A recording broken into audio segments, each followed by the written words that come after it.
इस संसार में जितने भी प्राणी हैं वे सब यात्री हैं। यात्रा अनंत है और उसका प्रवाह भी अनंत है। अगर हम अपने अब तक के कहानी का सार बताएं तो एक छोर जन्म पर है तो दूसरी ओर मरण है। जन्म और मरण के बीच ही ये पूरा संसार है, या यूं कहें जन्म और मरण के बीच ही हमारी सारी इति कथा है। जन्म सबको अच्छा लगता है, मरण किसी को प्रिय नहीं लगता। लेकिन ये एक बहुत बड़ा सत्य है कि जन्म मरण के साथ जुड़ा है और मरण जन्म के साथ। बिना मरण के जन्म नहीं और बिना जन्म के मरण नहीं। ये अनादि से चला आ रहा है। जो चिरंतन सत्य को जानता है उसे जन्म और मरण का कोई बहुत फर्क नहीं पड़ता। लेकिन जो इसे नहीं जानता वो जन्म में जश्न मनाता है और मरण में मातम। संत कहते हैं न तो जन्म में जश्न मनाने का कोई मतलब है और न ही मरण में मातम मनाने की कोई आवश्यकता है। जन्म और मरण हमारे जीवन के दो महत्वपूर्ण अंग हैं जो अनादि से हैं, बने हुए हैं और जब तक संसार में हैं बने रहेंगे। न जन्म से प्रभावित हो न मरण से प्रभावित हो, अपितु अपने जीवन को जन्म और मरण से ऊपर उठाने का उपक्रम करो। कुछ ऐसा करो जिससे जन्म और मरण से ऊपर उठा जा सके और वह प्रक्रिया, वह मार्ग हमें मिलेगा धर्म से, जिसके भीतर सही तत्व ज्ञान होता है, जीवन की वास्तविक समझ होती है। उसके लिए जन्म और मरण प्रभावित नहीं करते।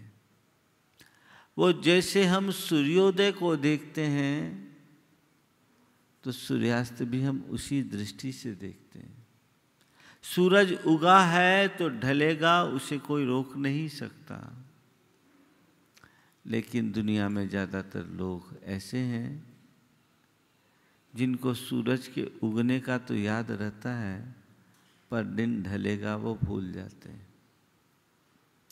हमें इस शाश्वत प्रक्रिया को समझना चाहिए और दोनों में स्थिरता रखने की कोशिश करनी चाहिए।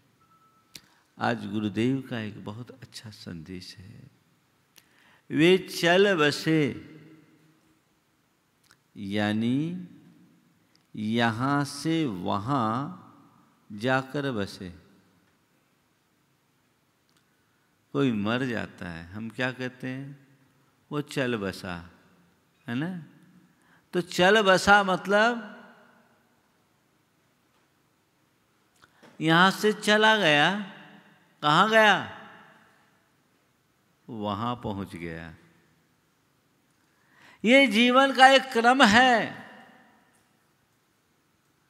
और तुम थोड़े दिन के यात्री हो। एक दिन तुम्हें इस पड़ाव को छोड़कर दूसरे पड़ाव की ओर जाना होगा। तो आज तुम किसी दूसरों के बारे में कहते हो वो चल बसे, कल लोग तुम्हारे बारे में भी बोलेंगे कि वो चल बसा। तो चल बसा चलना तो यहां से है ही, जाना तो है ना, इसमें कोई संशय? कोई संशय नहीं। जाना है, ये तय है। तय केवल ये करना है कि कैसे जाना है। कैसे जाना है? आया है सो जाएगा, राजा रंग फकीर। एक सिंहासन चढ़ी चले, एक बंधत जात जंजीर। अब तुम्हें ये तय करना है जीवन के इस परम सत्य को जानते हुए कि ये मेरा जीवन 4 दिनों का है। कब खत्म हो जाए पता नहीं, मुझे यहां से जाना होगा। कैसे जाना है? पुण्य के सिंहासन पर आरूढ़ होकर जाना है या पाप की बेड़ियों से जकड़ करके जाना है? तय केवल इतनी सी बात करनी है, जिसके अंदर ये समझ विकसित हो जाती है, उसके जीवन की दिशा और दशा सब बदल जाती है। हमें कैसे जाना है वे चल बसे, तो हमें भी तो चलना होगा।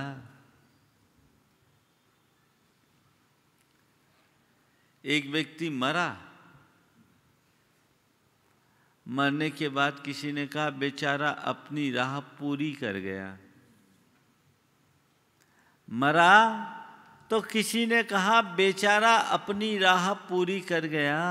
मैंने कहा हमें हमारी राह दिखा गया। तुम्हें भी उसी राह पर जाना है। न तुम्हारी काया अमर है, न यह माया अमर है। एक दिन सब छूटने वाली है, कभी भी छूट सकती है। संसार में एक ही चीज है जो एकदम निश्चित है और एक ही चीज है जो एकदम अनिश्चित है, वह है मृत्यु।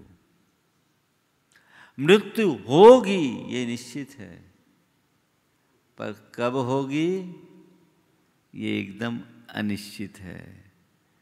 भैया कब किसकी बारी आ जाए कोई पता नहीं। इसलिए समझो और संभलो। 4 बातें आज आप सबसे कहूंगा। आना, जाना, रोना, गाना। क्या है? आना, जाना, रोना, गाना। संसार में है क्या? आना जाना लगा है और रोना गाना लगा है। आए सो गाए और जाए सो रोए। तो भैया जिस दिन तुम आने और जाने की सच्चाई को समझ लोगे, तुम्हारा हमेशा हमेशा का रोना गाना छूट जाएगा। आने जाने की सच्चाई को समझो। मनुष्य की एक बहुत बड़ी दुर्बलता है कि वो जीवन की आखिरी सांस तक इस सत्य को स्वीकार नहीं कर पाता। हम लोगों को बचपन में ये बात सिखाई गई है, राजा राणा छत्रपति हाथिन के असवार, मरना सबको एक दिन अपनी अपनी बार। ये बात है ना, मानते हो? मानते हैं, लेकिन कब? अभी मेरी बारी नहीं है, अभी औरों की बारी है। इसका मतलब जब सब मर जाएंगे तब हम मरेंगे। यानी सबको मार के मरोगे क्या? अरे मरना सबको एक दिन, अपनी अपनी बार इस जीवन के सत्य को समझो और मरने से पहले सुमरना शुरू कर दो।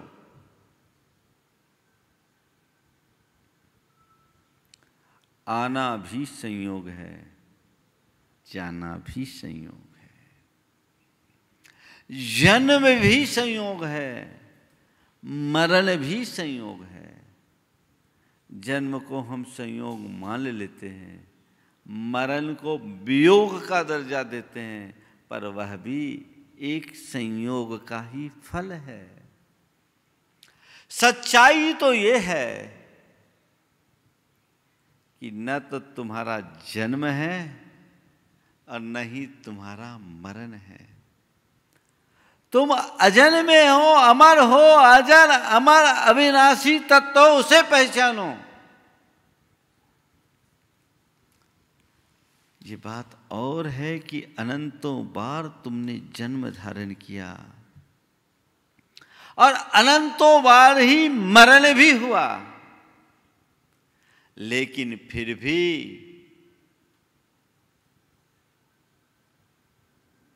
न तुम्हारा जन्म है न मरण है।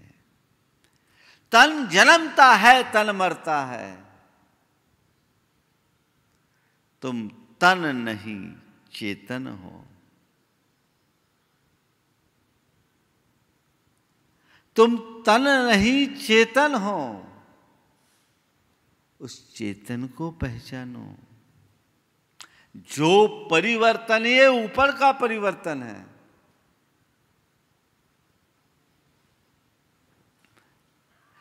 मिटता नहीं वजूद हमारा मौत से, केवल शक्ल की चोली बदला करती है। संगीत बदलता नहीं किसी भी सरगम का, केवल गायक की बोली बदला करती है। मौत भी मारेगी तो तुम्हें नहीं मारेगी, ये चोला बदलेगी।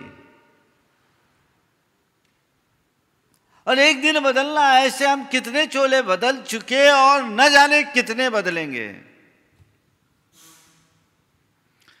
उसे पहचानो जो तुम्हारा असली स्वरूप है, जो शाश्वत है, सत्य है, चिरंतन है। उस आत्म तत्व को पहचानो और इस जीवन को पाकर उसे सुधारने और संवारने का प्रयत्न करो। तुम आए हो, तुम्हें जाना है। जाना है कि नहीं है? हाँ? आना है तो जाना है, आना के साथ जाना लगा है। आए हैं तो जाएंगे। तो जब तक हैं तो क्या करो? रोना गाना करो या जीवन का मजा लो? क्या करना है? जो रोने गाने में अपना समय बर्बाद करते हैं वो किसी का लाभ नहीं ले पाते। रोते गाते एक दिन कहानी खत्म और फिर जहां जाओगे वहां रोना गाना शुरू कर दोगे। अनादि से तो यही कर रहे हो, अपने दुखड़ों का रोना गाना गाते आ रहे हो। यही है ना कहानी। तो भैया जब आने के बाद जाना तय है तो रोना गाना छोड़ो। यहां जन्म पाए हो तो जीने का आनंद लो। कौन ले सकता है जीवन का आनंद? जो जीवन के मर्म को पहचानता है, जीवन के सत्य को जानता है, न तो मौत से घबराता है और न किसी अन्य बात से विचलित होता है। हर पल आत्मदृष्टि से संपन्न रहकर सत्य के मार्ग का अनुगामी बनता है, धर्म के पथ पर आगे चलता है। आगे बढ़ने की कोशिश करो। आए हैं तो मुझे जाना है, पर कैसे जाना है? मुट्ठी बांधे आया जगत में, हाथ पसारे जाना, क्या करना है? मैं मुट्ठी बांध करके आया, हाथ पसारे नहीं जाऊंगा, बहुत कुछ समेट करके जाऊंगा। यहां से वहां जाकर बसना है। मेरा लक्ष्य अब कहीं बसने का नहीं होना। मेरा तो एक ही लक्ष्य है कि ऐसी जगह जाकर बस जाऊं जहां से फिर आने जाने का काम ही खत्म हो जाए। कौन सा वो ठिकाना है? कौन सा ठिकाना है? स्थायी ठिकाना। कहाँ? सिद्धों के दरबार में। एक बार बस गए तो फिर रहिए अनंता अनंत काल यथा तथा शिव परिणय। बस गए सो बस गए। लेकिन जब तक वहां न पहुंच पाऊं तो जहां भी जाकर के बसूं अपनी समझ बनाए रख सकूं, अपनी पहचान को न खोऊं, अपना स्वरूप बोध बनाए रखूं। ऐसी जगह जाकर के बसूं जहां मुझे ज्यादा दुख न भोगना पड़े, रोना गाना कम से कम हो। इस जीवन के दुखों के बारे में कभी विचार करो। कितने गहरे दुख हैं, कभी सोचते हो? माँ के पेट से हमारे दुखों की कहानी शुरू होती है। जन्म भी बहुत कष्ट से लेना होता है और उसके बाद हम अपने जीवन को आगे बढ़ाने में भी घोर दुखों और कष्टों को भोगते हैं। जीवन में दुख अधिक होता है, सुख अल्प है। इन सब से पार उतरने का रास्ता धर्म के पथ को अंगीकार करना। तो यहां से जाकर वहां बसना है। कैसे बसना है? कुछ अच्छा कर्म करके जाओ। रोनाई गाना मत करो, कुछ पुरुषार्थ करो। ये जीवन मिला है हमारे लिए, जितना समय मिला इसका सदुपयोग करो। नहीं तो यही गीत हम सबके जीवन में चरितार्थ होगा। यूं ही आता रहा, यूं ही जाता रहा, लाख चक्कर 84 के खाता रहा। यूं ही आवागमन के उलट फेर में व्यर्थ हीरा जन्म को गंवाता रहा। ये कहानी खत्म हो जाएगी। थोड़ी देर के लिए कल्पना करो, अगर मेरी मृत्यु हो जाए उसके बाद मेरे पीछे लोग क्या सोचेंगे?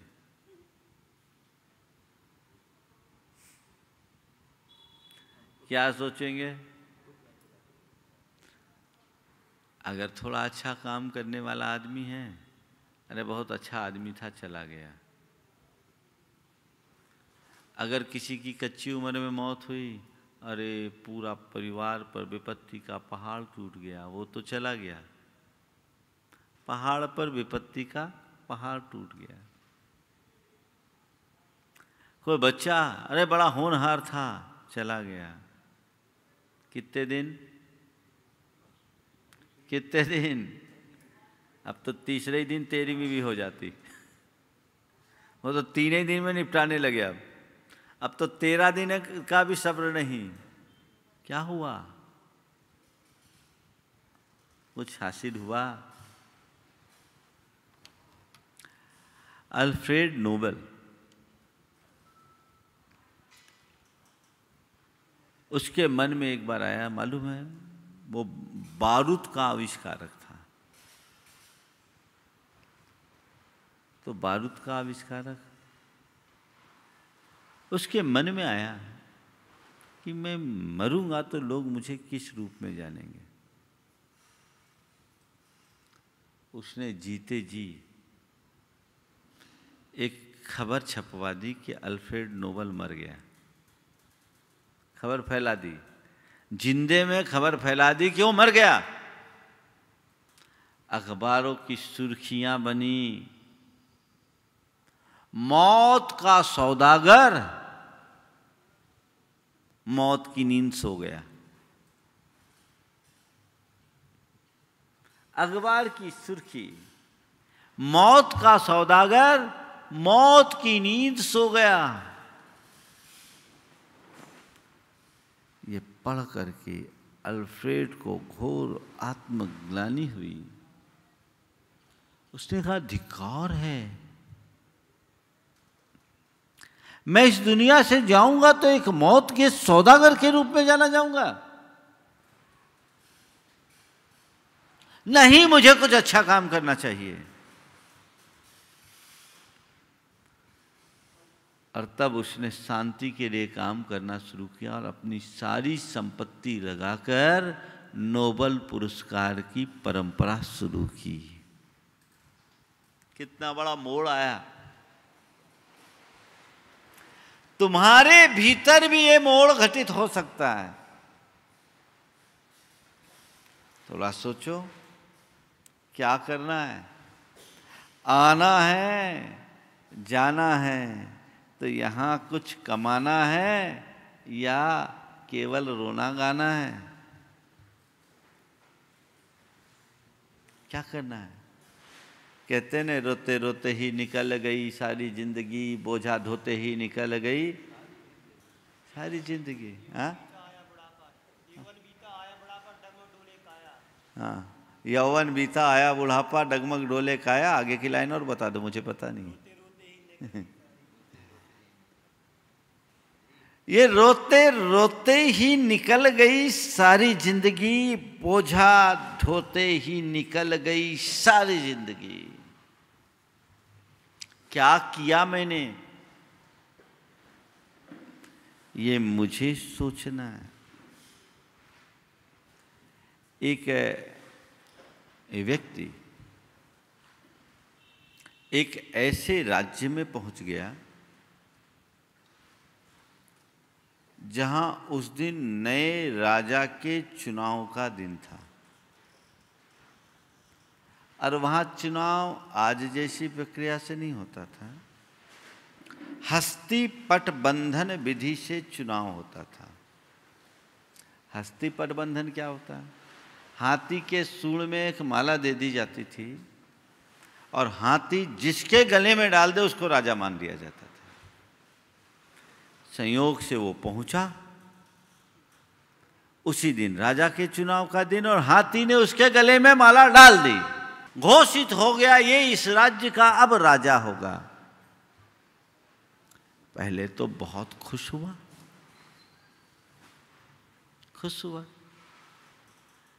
लेकिन जैसे ही वहां का कानून बताया गया, एक बार ही कांप गया। कानून ये बताया गया कि आज से 5 साल तक के लिए आपको इस राज्य का राजा नियुक्त किया गया। 5 साल के बाद इस राज्य के कानून के अनुसार आपको राज्य की इस नदी के किनारे छोड़ दिया जाएगा और मगरमच्छों और घड़ियालों के ग्रास बनना पड़ेगा। अब तक यही होता था, जितने भी राजा को राज्य मिलता 5 साल वो राज्य तो करता, लेकिन समय पूर्ण होने पर नदी किनारे जाता और मगरमच्छों और घड़ियालों से घिरी उस नदी में जाकर मर जाता। इसने जब वहाँ की शर्त सुनी तो एक बार की घबराया, लेकिन तभी सोचा 5 बरस बहुत लंबा होता है, चलो देखते हैं। उसने बहुत अच्छा सुशासन दिया, इतना बढ़िया राज्य किया कि वो लोगों के दिलों में भी राज करने लगा। बुजुर्ग बताते कि ऐसा शासक 100 वर्षों में नहीं आया, इतना अच्छा राजा। समय बहुत तेज गति से आगे बढ़ा। जैसे ही 5 वर्ष की अवधि पूरी होने को हुई, लोगों के चेहरे पर चिंता की लकीरें उत्पन्न होने लगी। अब हमें अपना प्राण प्रिय राजा खोना पड़ेगा। लेकिन राजा तो एकदम निश्चिंत, उसे कुछ फर्क ही नहीं। जिस दिन उसका कार्यकाल खत्म हुआ,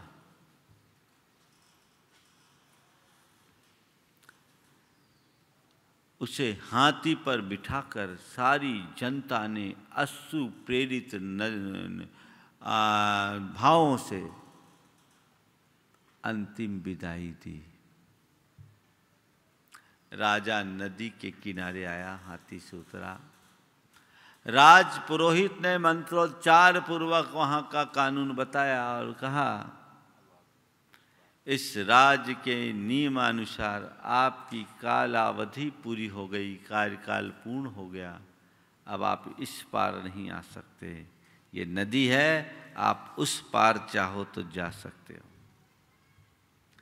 राजा ने कहा, मैं भी इस राज्य के कानून का सम्मान करता हूँ, मैं उस पार जाऊँगा और मेरे लिए अब इस पार और उस पार में कोई फर्क नहीं है। मैं जाता हूँ, उस पार जाऊँगा। लोग देखकर आश्चर्यचकित रह गए, क्योंकि नदी पर पुख्ता पुल बना था और उस पार सुंदर नगर बसा था। राजा इस पार से उस पार गया, सारी प्रजा भी उसके पास चले गई, साथ चले गई। जो राज यहाँ था, उठ के वहाँ चला गया। कहानी आपको अच्छी लगी होगी। ये कहानी हमारी तुम्हारी सबकी है। ये जीवन मिला है 5 वर्ष के राज्य की भांति मिला है। या तो राज्य भोग लो, या उस पुल पार जाने के लिए बढ़िया पुल बना लो। केवल राज भोगने में लगोगे तो नरक निगोद के पात्र बनोगे, मगरमच्छों और घड़ियालों के ग्रास बनोगे। और अगर कुछ सुकर्म करोगे तो यहाँ से चल बसे, यानी यहाँ से वहाँ जाकर बसे। उसने कहा, मुझे इस पार और उस पार में अब कोई भेद नहीं रहा। बात समझ में आ रही है आप लोगों को? तो कर क्या रहे हो? केवल राज भोग रहे हो, या जीवन के राज को समझकर कुछ अच्छा कर रहे हो?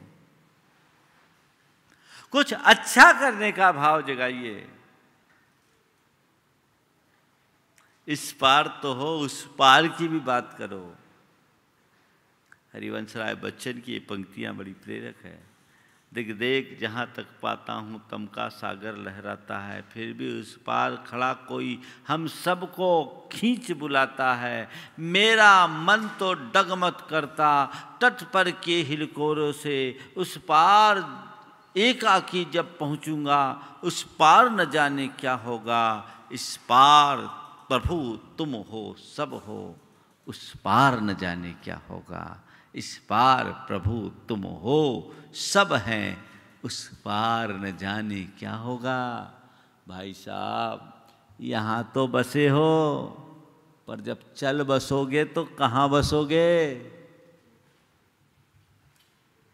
यहाँ से जब चल बसोगे तो कहाँ बसोगे?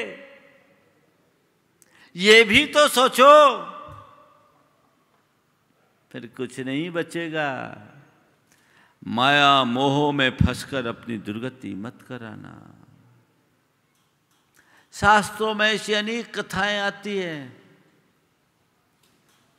जीवन भर नीति अनीति का विचार किए बिना धन का संग्रह किया, उसके मोह में मरा और मरकर उसी धन पर सांप बनकर बैठ गया। क्या हुआ? वे चल बसे, यानी यहां से वहां जाकर बसे। क्या बसे? सांप बनकर बसे। कोई बकरा बना, कोई बैल बना, कोई गधा बना, कोई कुत्ता बना। क्या है, कभी कल्पना कर सकते हो? आज भी ज़्यादातर सुनते हैं कि घर के नीचे खजाना होता है, उसमें सांप दिखता है। मुझसे एक बार किसी ने पूछा कि महाराज प्रायः खजानों के साथ सांप की ही बात क्यों आती है? खजानों के साथ सांप की ही बात क्यों आती है? हमने कहा जो व्यक्ति सांप की तरह लोगों को डस डस करके उनका शोषण करके धन चूसता है, वो मर करके सांप बनता और उसी धन पर जाकर बैठता है। क्योंकि औरों का जहर पिया, जहरीला बन गया। वो सांप नहीं है, वो उसके जीवन का श्राप है। उसकी जिंदगी उसके ही करतूतों से अभिशप्त हो गई।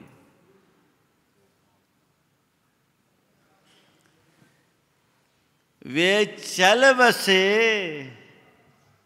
यानी यहां से वहां जाकर बसे।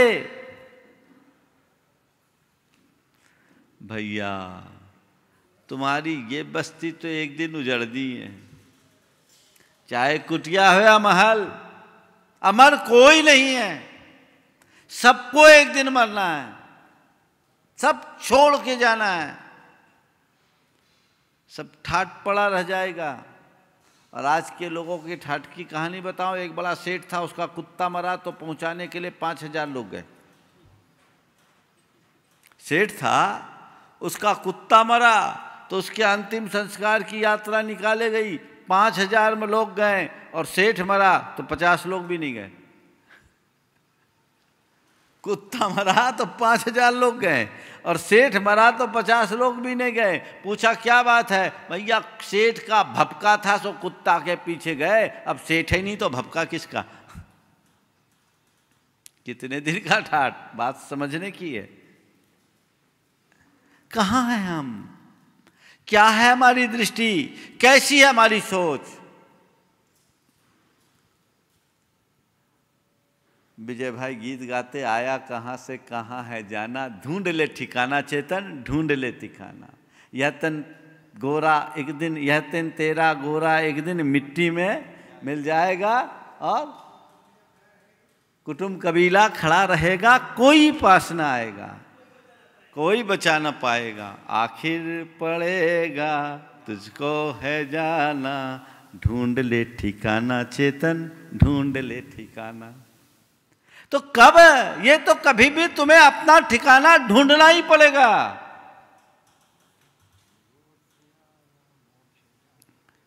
समझिए, बहुत गहरा संदेश है। वे चल बसे, यानी यहां से वहां जाकर बसे। हम कहीं से आकर बसे हैं तो जाकर बसेंगे। सावधान हो जाओ, जीवन का सार पाओ, आना और जाना के सत्य को समझो और रोना गाना बंद करो। ये रोना गाना कुछ काम का नहीं, इसे बंद करो। आना और जाना है, ठीक है, लेकिन आने जाने के क्रम में मुझे वो करना है जो मेरे लिए करनी है। कभी भी कहानी खत्म होगी। एक दिन मरोगे और अर्थी उठेगी। और क्या होगा? अर्थी उठ गई, इसका मतलब क्या है? अर्थी का मतलब जानते हो क्या है? हाँ? अर्थी शब्द क्या है? अर्थी शब्द का अर्थ है न रथी अर्थी। वो अरथी है, उसको अर्थी बना दिए लोग। रथी और रथ क्या है? इस शरीर को रथ माना गया। क्या? शरीर रथ है और इसमें रहने वाला आत्मा रथी। रथी चला गया, रथ भर पड़ा है, इसलिए न रथी अरथी। उसको लोगों ने बना दिया अर्थी। तो भैया, इससे पहले कि तुम्हारी अर्थी उठे, जीवन के परम अर्थ को जान लो। मरोगे अर्थी उठेगी, ठठरी बंधेगी अर्थी उठेगी और चिता पर जला दिया जाएगा, राख बन जाएगी। और क्या होगा? खाक बनेगा। और क्या होगा? चाहे राजा हो या रंक, अंत सबका राख है। अंत सबका राख है।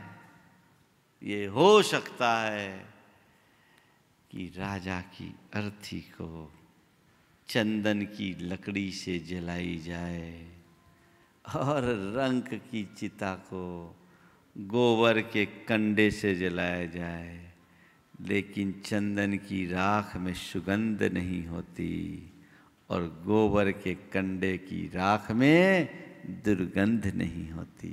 राख तो सबकी समान है। न मेरा एक होगा न तेरा लाख होगा, मेरा भी खाक होगा और तेरा भी खाक होगा। ये सब खाक में मिटे। इससे पहले जो खास है उसे पहचान लो। आना जाना के सत्य को जानो और रोना गाना बंद करो। जीवन का रस लो, जीवन का आनंद लो, जीवन के प्रयोजन को पूर्ण करो। अर्थी उठने से पहले जीवन के अर्थ यानी प्रयोजन को जानो। चिता जलने से पहले अपनी चेतना को जगाओ, तो कुछ लाभ होगा। देखो अब तक के जीवन में मैंने क्या पाया, क्या खोया। अपने जीवन के लिए मैंने क्या किया। कुछ अर्जित किया है तो समझना लाभ है, नहीं तो नुकसान। निश्चित हम कुछ पुण्य लेकर आए हैं, कुछ पुण्य लेकर आए हैं, पर मैं आपसे कहता हूं जितना संचित करके लाए हो उससे ज्यादा अर्जित करके जाओ, क्योंकि जन्मों का संचित पुण्य तुम्हारे यहां काम आया। अब खाली होकर जाओगे तो कंगाल बनोगे और क्या होगा। बसना तो है ही। एक गांव से दूसरे गांव बसना होता है किसी को, तो आधारभूत चीजें लेकर जाते हो कि नहीं जाते। भैया वहां कोई अजनबियों के बीच क्या करेंगे, कुछ तो चाहिए ना, कि खाली हाथ चले जाते हो। नहीं महाराज, ऐसे थोड़ी होता है। वहाँ तो जितना संभव है उतना साधन लेकर के जाते हैं, क्योंकि परदेश है ना। हाँ, अभी सब आ गए, लॉकडाउन है तो अपना साधन लेकर आए ना। परदेश जाते हो तो साधन लेकर जाते हो। परलोक जाना है, कुछ साधन बचाया है। बोलो, कोई व्यवस्था तो क्या होगा। भीख मांगोगे और क्या होगा। दूसरों के टुकड़ों पर पलोगे और क्या होगा। तो वहां के लिए क्या करो, अर्जित करके ले जाओ। जितना संचित लाए थे उससे ज्यादा अर्जित लेकर के जाओ।